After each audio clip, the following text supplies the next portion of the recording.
Hello बहनों, संगीता लोकगीत channel में आप सबका स्वागत है। आज हम आप सबके लिए एक सुंदर बेटे के तिलक गीत, शुभ तिलक गीत लेके आ रही हूँ।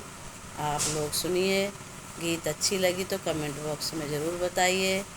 और इस गीत में दूल्हे के ताऊ, चाचा, पापा, भाई, बड़े भाई मतलब सब लोगों को नाम लेके गाया जाता है और दूल्हे का भी नाम लेके गाया जाता है।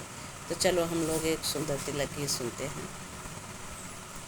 अरे अरे शुभ कई हरदी या गोइड़े खेते उपजाऊ गोइड़े खेते उपजाऊ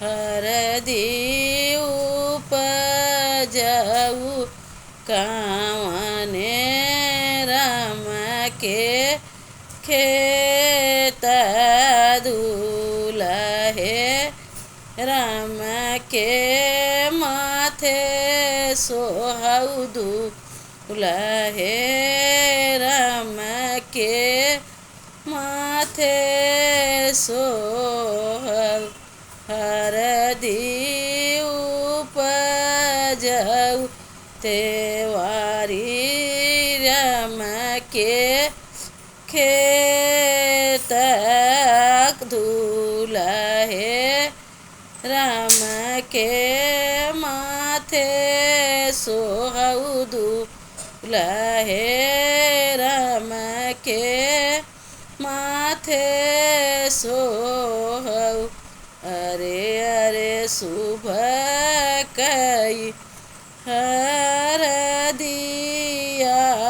गोइड़े खेते उपजाऊ गोइड़े खेते उपजाऊ हरदी उपजाऊ भैया कावने राम के खेत दूल्हे राम के माथे सोहऊ दूल्हे राम के माथे सो